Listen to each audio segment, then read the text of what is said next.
Welcome to the School Sucks Project, a podcast, YouTube channel, and online community dedicated to personal growth and intellectual self-defense.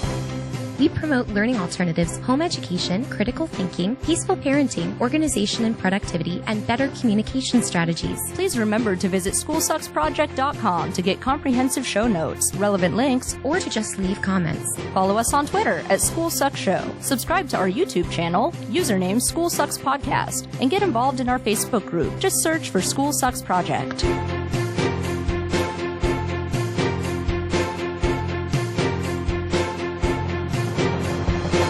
Steve, welcome back.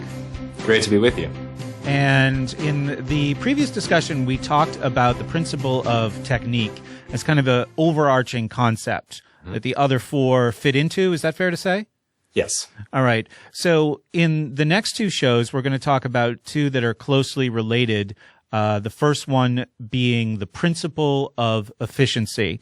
And before we get started, can I just get a definition? Yes. So the principle of efficiency is getting from A to B with the least amount of energy required, or getting from A to B while eliminating all unnecessary steps in the process.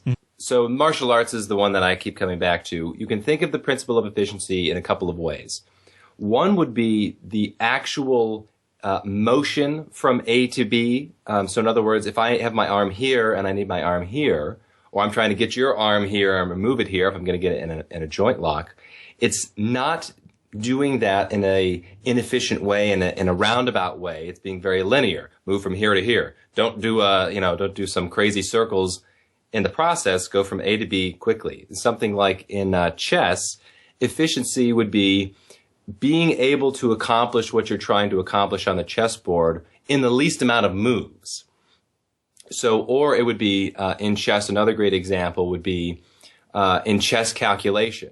You have to be able, if you're going to be a good chess player, you have to know when to invest a lot of mental effort into calculating and when not to invest the mental effort. So if you're calculating a line that's guaranteed to lose, you're not calculating efficiency, and you're gonna waste your energy, and that's not the correct way to play chess.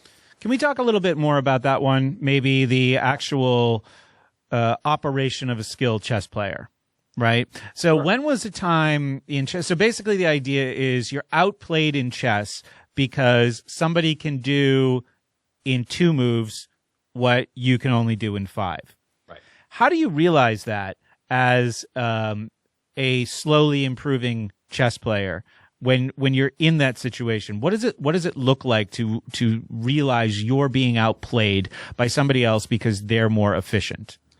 Well, and that evaluation would probably take place after the fact when you're reviewing the chess game. Maybe it's something you could discover while you're playing. But with chess in particular, where you get good at chess is not in the middle of games.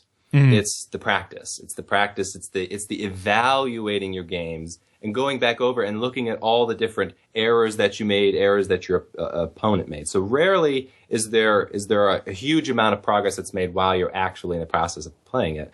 But what it would look like, for example, so if you understand the themes of chess and you understand this dynamic of what happens in the central part of the board versus what happens in the wings of the board, there's a lot of really interesting dynamics about how pawn structure affects the flow of the game and versus the actual pieces like the knights and the bishops that you move. And you'll be able to see it pretty clearly. So if there's a theme, for example, on one side of the board, there's a lot of tension and there's a lot of action going on and the pieces are doing a lot, and your opponent has 4 or 5 pieces on that side of the board, and you only have 2 or 3, and the other pieces are kind of stuck in a clunky position on the opposite side of the board, then you're going to be like, okay, well, obviously he was able to achieve his goal in a more efficient way than I was. And this is true both for offense and defense. So you want to be able to, if when you're attacking on a chessboard, you're trying to put up a lot of pressure on the king or on one piece, if your opponent knows it's coming and you can't do it very efficiently, he's going to be able to defend just fine. But if you can do it where you build up the pressure and then you attack, and it's what's called like a double attack, where you attack 2 things at once, and now your opponent is going to be overloaded and you're going to be able to execute your attack. The same is true as in defense. If you know an attack is coming, but you can't defend in time, you're inefficiently moving your pieces on the board, or your pieces are inefficiently placed on the board so that you literally can't move them efficiently, then you're not going to be able to defend yourself from an attack. Do you see any parallels with something like debate? Yeah. So in debate, for example, it's manyfold with debate, because debate is kind of a conceptual phenomenon. So on the one side, just understanding what you're talking about is necessary to be able to communicate it efficiently. If you don't really understand what you're talking about, and what comes out is kind of this disparate set of ideas that are kind of all over the place, number one, you're not going to be persuading anybody. And two, it's probably reflective that you don't actually understand what you're talking about. You see it all the time. And the same is true in reverse when people are trying to be persuasive, not just in debate, but even just effective communication. They need to be efficient, right? If somebody is talking your ear off about minutia and they skip over the important stuff, they're not going to be they're not going to be communicating effectively. And how does technique, our previous discussion, relate to that? Like, let's focus in on debate, right? Okay. And let's say we're trying to become better at debating. And I've had discussions like this with people where I was clearly outmatched because I was wasting time or getting dragged into minutia and not really articulating the key principles that were going to help me convince the other person. So let's relate technique to efficiency. When you're approaching something like a debate, what are the nuts and bolts considerations that go into something like that? And how do they work to essentially make you function in the actual situation better?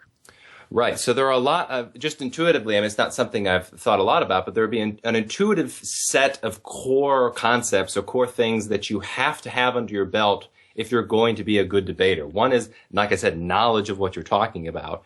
The other is some knowledge of what your opponent is talking about. If you're totally unfamiliar with what he's talking about, then that's not a good technique of learning how to debate. You need to know not only what the person's going to say, but perhaps even know their ideas better than they do. That's a very effective way of debate. Another is the actual the method for articulation would be something that if you don't have that, if that piece of the puzzle's bad and you can't effectively communicate on your feet, then you're not going to be able to persuade anybody. This is something that I'm working on too, is sometimes I have a tendency to stop midway in my sentences because I like to be very precise. So I like to choose the perfect word. But sometimes that comes at the expense of hanging in the middle of the sentence, which is not a very good thing to listen to. It's not a very pleasant. Right. I think I just did it when I was like, it's just a habit. Some people who are masterful public speakers and articulators, they don't do that. They talk and then they end their phrase, and they already know they do it phrase by phrase and sentence by sentence, which is great. That is a better way. That is a better technique in terms of communicating. So in terms of, we can relate efficiency to this too. It's funny you say debate because there's this principle. I don't know where I heard this or who I was talking to, but my mind exploded when I heard it. And I thought that is the most devilish little thing I've ever heard. There is apparently a technique in debate where you intentionally say something wrong, and it just takes you, two sentences. You say something wrong, which just smears your opponent in some particular way or misrepresents his ideas, and then you go on. You keep making your case, and the idea of doing that is you say the thing that's wrong so that the other person will latch onto that and spend half an hour talking about that and never get on to refuting the other points. So if I make a list, this is terrible. I wouldn't recommend it. It's just very clever. If I'm saying, oh, look, here's a list of 12 different points that I'm making. One of the points is wrong, and I've intentionally done it so that you'll get stuck on it, and you spend all of your time making 1 point. I've essentially made 11 points that you've not responded to. That's devilish. I mean, that's deceitful, that's terrible, but I would be a sucker for that because I would get sucked into that. Oh, I got to explain, and then before you know it, I'm out of time. Well, it really is robbing the other person of their ability to be efficient in that case. So it's very clever. And the reason I asked about debate, there was a very direct purpose behind it. In the last show, we talked about technique, and we talked about technique showing up in a variety of places as the appearance of a kind of effortlessness, right? And in efficiency, what we see is relaxation, right? Now, this is especially perceptible in debate, I think, because we have definitely been you and I'm sure this has been the case, where we're having maybe a heated conversation with somebody about a philosophical, economic, or political issue.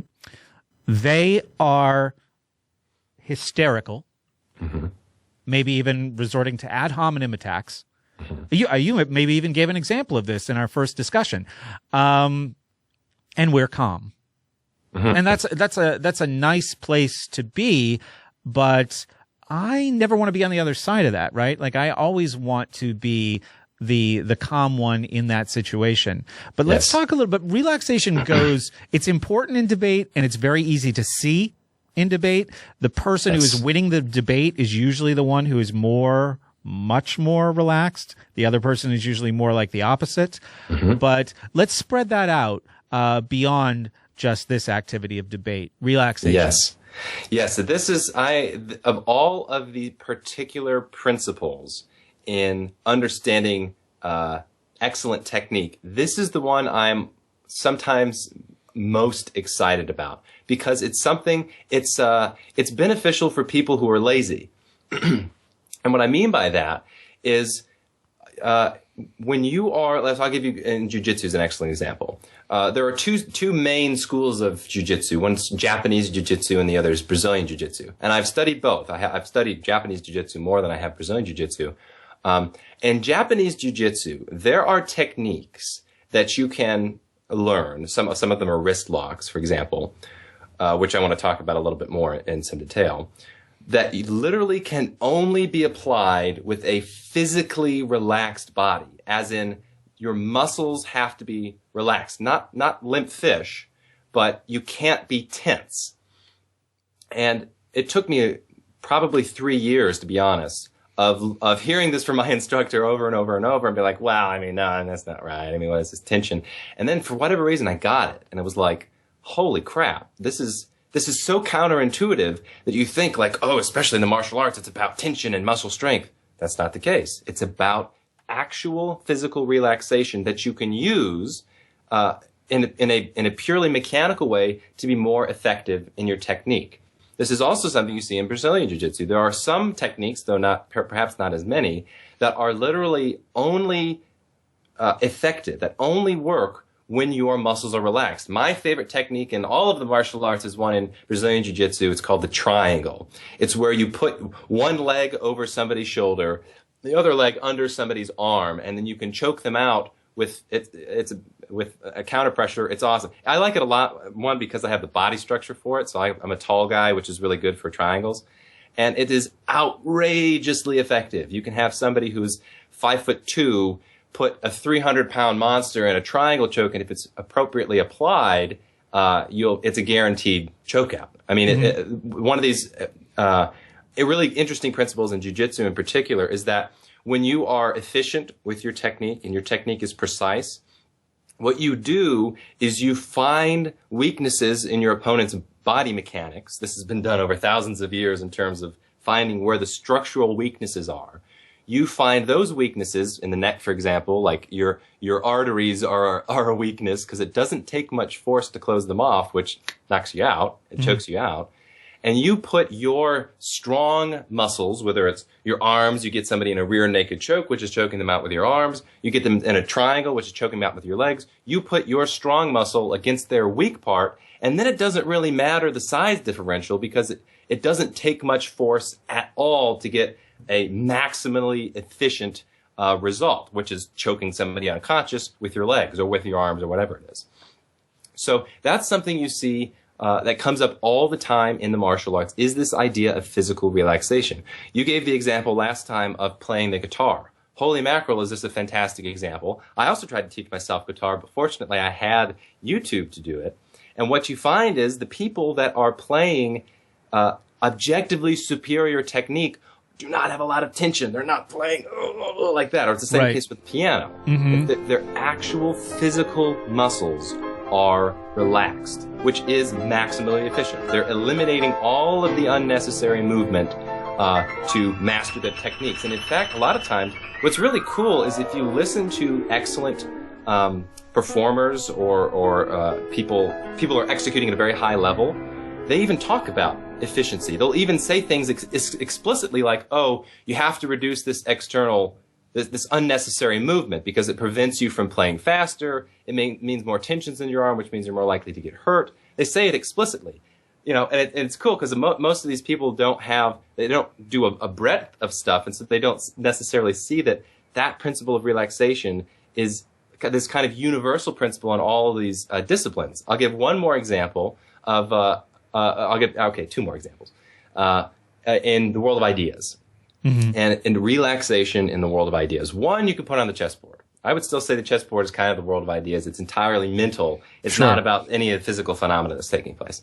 So relaxation when you're playing a game of chess would be not freaking out. If you are intimidated by your opponent and you are tense, you're mentally or sometimes even physically tense because you don't want to lose and you don't want to look silly and all that, you're going to calculate incorrectly. You're going to do things inefficiently. You have a limited amount of battery in terms of mental calculation when you're playing chess that you go through. And if you are not efficiently managing that battery in terms of how much mental power you can put into your calculations on the chessboard, you're going to lose because you're going to run out of energy. I mean, that happens all the time. So you have to be relaxed. It's not that big a deal. You have to be mentally relaxed. And last, in the world of, and purely the world of ideas, go ahead. Well, no, yeah, that's interesting. I'm just thinking about chess and my limited experience with it. If every time it's your turn to move, you're exerting, I guess it would translate to physical energy in the martial arts. You're wearing yourself down if you're not good very quickly. Like you're your own worst opponent. Yes. Because not knowing what to do, not having the proper technique, you are basically exerting a tremendous amount of thought and consideration at each turn. Yes. And it actually is exhausting in a way. Like I'm most exhausted at the end of the days where I exert myself mentally. Yeah. More than on days where I do it physically. Oh, yeah. Oh, chess will burn you out like you wouldn't believe. If you go on a chess marathon and you're trying to do all this calculation stuff, it'll burn you out. And your mind will be mush. And then it's especially frustrating, too, because sometimes you want to sleep, but if all you've done is just worked your brain all day, sometimes your body isn't ready to sleep. So you're in this terrible state of mush where you can't really fall asleep because your body isn't tired, but your mind's exhausted. I'll say, too, this is the most pronounced I have ever experienced in any discipline is in the martial arts, specifically Brazilian Jiu-Jitsu and grappling, because I've been doing Brazilian Jiu-Jitsu for only 2 years now. So this is something I've been aware of and I've been a fan of for many, many years, but I haven't lived in a place where I've been able to train it. And I've been training for a few years and I absolutely love it. But I went into my training with a decade of martial arts experience. Mm-hmm. Pretty confident in being able to defend myself. You go in there, and I'm not a particularly big guy. But when you're actually, we call it rolling, we call sparring on the ground rolling. When you're rolling for like the first time, the first few months, you have never experienced such physical exhaustion. There is nothing like I have ever experienced which even comes close to the degree of physical exhaustion that you get when you're fighting. That's because it's kind of scary to have somebody on you who's, maybe slapping you lightly in the face to let you know, hey, you got to defend yourself. Like that's scary internally. You get your adrenaline going. But also physically, it moves. Your body has never moved that way if you've never moved that way. And you can be a long distance marathon runner. You can be an Olympic weightlifter. I don't care. If you don't have prior experience, specifically training like in fight simulation, you will be burned out of energy in a minute tops with somebody that knows what they're doing, because you're going to freak out. Everybody does it. There's like a stereotypical thing that everybody does where somebody mounts you and they're on you and you push up and you turn over, and there's like the set route, the techniques that everybody goes through when they don't know what they're doing, and it is absolutely exhausting, which is why my instructor up there says, and accurately so, that ultimately being able to defend yourself, once you understand the basics of how to defend yourself from basic punches and chokes and stuff like that, is really about energy. It's about whose battery gets drained first. Because for me, I'm 160 pounds. Yeah, I'm 6'4", so I'm a big guy. But if I'm up against some 6'8", 300-pound guy, I know if I cannot lose long enough where his energy level is depleted below mine, I can beat him. Guaranteed. And that's true not just for me, that's true for anybody. But it's not easy to get to the point, I'm certainly not there, to get to the point where you can hang on long enough to have the other person drain down their energy so that you can effectively do your techniques on them. Indeed. That dynamic is perfectly mimicked in the chess world. And it could be even in, we're talking about debate or in the world of ideas, where some people have explicit styles in chess where they throw these outrageously complex moves at you, knowing that they're not perfectly precise, but that the effort that is required to solve that puzzle is just so massive that your mental energy will be drained where you're going to make an error. And it's very effective. That's a very effective way of playing. Yeah. Did you have one more example regarding relaxation, which is really a recurrent theme here in the philosophical realm? Sure. I think I cut in when you had one ready, and I cut in, and I was interested in what that was. Oh, no, I was just going to say, it wasn't a specific example. It was just in the world of ideas in general. What does relaxation look like when you're talking about something like economics, or you're talking something like, in philosophy? Well, then it's not necessarily about physical relaxation. It is something about mental relaxation in terms of what your way of coming up with concepts. So, for example, if I am, a lot of the place where I do my best thinking is in the shower. I have like waterproof notebooks because I love writing in the shower. That's where I feel most mentally relaxed. And I don't get stuck in these ruts that sometimes we get in. We put ourselves in kind of pre-framed boxes for how we think about issues. Sure, yeah. So being really mentally relaxed is being really open and not tense and thinking, well, maybe there's just this totally other way of resolving this philosophic problem in a way that I'm just not thinking of now. You got to be open to it. So that's what that would look like. I gotcha. And beyond relaxation, another important part of efficiency is directness, right? Yes. What do you mean by directness? So directness is getting from A to B linearly. Mm-hmm. What I mean by that is, debate's a good example. We can go back to that. Is some people, when they are communicating, for whatever reason, they'll go very roundabout. It's almost like passive aggressiveness, right? When people are being very kind of, well, I'm not saying this. Well, you can't really pin me down for this because I'm not saying that directly. What I would say is objectively superior technique in terms of efficiency would be communicating directly. Because then, if you communicate directly, you won't be ambiguous about what is the content of what is being communicated, which is the whole point of communication in the first place. But also, it reduces the amount of time you need to talk with one another, and it increases the amount of time that you can devote to other things that you need to talk about, like in a relationship, for example. Direct communication, not necessarily aggressive communication, but direct communication is, I would say, very much preferential to indirect kind of weak communication. And this is the directness you see, again, very explicitly in the martial arts.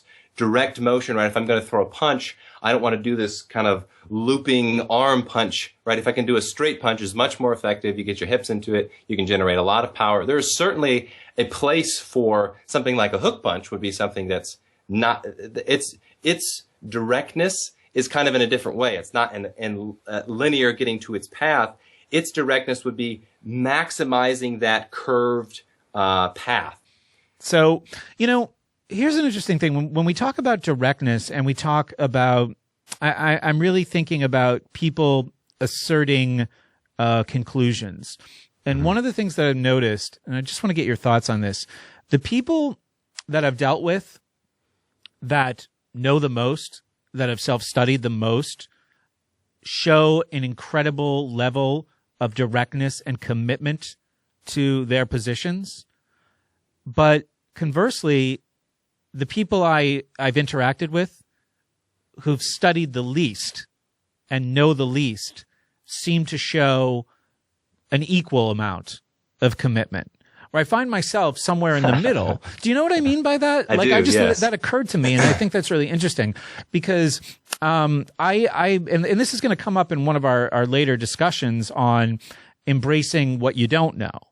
But Right. I talk to people who are extremely bright, extremely well-read, and they are very direct and very, very committed, and they know how to basically take you from whatever statement you make or whatever question you asked exactly to their conclusion very, very quickly. But people who know the least seem to think that they can do the same thing, but they'll at least commit just as hard and just as fast to, a certain conviction. What do you make of that? That's an excellent insight and something I hadn't thought about. But yeah, I'm glad you bring it up because it would be an error to think that all efficient technique is correct technique. You can have relaxedness and still do things incompetently. So like if you have like your hand is relaxed, but you're playing the wrong notes on the fretboard, right? And you're not being precise and you don't know what you're doing. Right. Doesn't mean you're doing guitar correctly. It just means you're being wrong in a relaxed way. You're exactly right in terms of the world of ideas. People think that maybe being direct and being relaxed is like stating ultimate conclusions. But when people who are competent state their conclusions in a direct way, it's with a bunch of other stuff behind it. They only get to the point of efficiency and directness based on all this other research and understanding that they have. Versus people who, I know exactly who you're talking about, the people that state the conclusions rigorously and accurately, that's all that there is. It's just a conclusion. There's no reasoning behind it other than, I read this in the New York Times or whatever. Yeah, you see that all the time. Interesting. Well, I think we executed pretty efficiently there. That was everything on our list. Can you think of anything else that's really, really essential for efficiency? Sure. I would say two more examples kind of illustrate. One, if anybody wants to go to YouTube and punch in like Roger Federer highlights, this is a great example. Not necessarily like just his shots, although his shots are maximally efficient. But if you watch like a game or two of Roger Federer, you'll see how efficient his movement is on the court. Another area that I was actually thinking before we did this that might be helpful is something like what you're doing right now with podcasting. That somebody might say, well, to do a podcast, like you just have to do these things and then you end up with a podcast. But it's like, no, there is an objectively superior and many objectively inferior ways to do a podcast and to do it inefficiently. So like one principle of efficiency in terms of podcasting or video production is what is the software that you're using to edit? If you have an hour-long audio that you're trying to edit and you're going in and manually moving like every waveform for every word, you're doing it wrong. Yeah. Right? That's not an effective way of doing it. So what you need to do, just like before with trying to understand the correct theory before you start doing stuff, is try to find the right software. Try to think what is the efficient way of doing this. Like if when you're trying to communicate with people and you're sending emails about like, hey, when are we going to do this interview? And your idea is, I'm going to send these 3-page things talking about my life story. And then like, we're going to send an attachment, like a picture of my kids and my dog. And like, you're all over the place. And that has happened sometimes. People communicate that way on email sometimes. Like, that's not effective. That's not efficient. That's not a good way to build a reputation of, hey, look, this is somebody who's competent and knows what they're doing. Yeah, I was actually concerned about that with these shows that I'm doing with you because I like I said in the introduction, I'm much more of a learner in these conversations. So even though I have an outline, I don't ultimately know where they'll go. Where in the past, I've done a lot of shows where I feel like I have a very good grasp of the subject that we're talking about. It's familiar territory, and I can question by question or transition by transition make the discussion happen exactly how I want it to. And it's fine if I don't. It's exciting if I don't. Our last show was an hour and 15 minutes. This show will be a half an hour, Right. But I think that about podcasting more generally, one of the advantages that I had and some of the people that I've worked with have had in the last 6 or 7 years is we started on a really tight budget. And because of that, we had to be very, very mindful of how we operated. So if we had, I wouldn't know how to do anything. If I had a $10,000 a month operating budget, I could outsource all of the post-production work. I would have, a $1,000 or $2,000 piece of equipment that would capture all the video and make it very easy to, sync audio and video and, do live editing and all that stuff. So Are there more efficient ways of doing what I'm doing? Sure. They cost a lot of money, right. But I have spent a lot of time experimenting, and I think that's produced a different kind of product. It might not be the most efficient way to do it. I couldn't put out a podcast every day. Right. You know, it's too much work to do it the way I currently do it. But I don't want a daily podcast. If I could make every podcast, we did a 4-hour show about James Bond and connections to British intelligence and like Cecil Rhodes roundtable groups, kind of like a fun history adventure show at the end of last year. 4 hours long, lots of great post-production enhancements. If somebody came to me and said, there's a way you could do that every day, I would listen. I wouldn't believe them, but I would rather prioritize quality and following the mission of what we do over the frequency of output, being able to do something on a daily basis. That's secondary to me. Yes, and there's a couple things there that are really good. One, you were just talking about the maximizing your effectiveness given the inputs of a certain financial constraint. I mean, that is the principle of efficiency to a T. But you can even take that and out of something like learning and something like money management for your household. You know, you can have an efficient money management strategy, which is like, don't spend a bunch of money on superfluous things if you don't have the money in the bank for that. Versus if somebody is being inefficient, that's the wrong way of money management. If your goal is to build up a savings, there is an objectively correct several objectively correct methods of doing that, and many, many, many incorrect ones. The other thing you said, though, was about podcasting, and it made me think, wouldn't it be a shame and a big confusing error to look at people who have successful podcasts and say, gosh, they can only do that because they're Brett. They can only do that because they're intrinsically special. It's like, no, that's not what's going on. You've got a great podcast, and it's not because you're a special snowflake and you're the only one that can do it.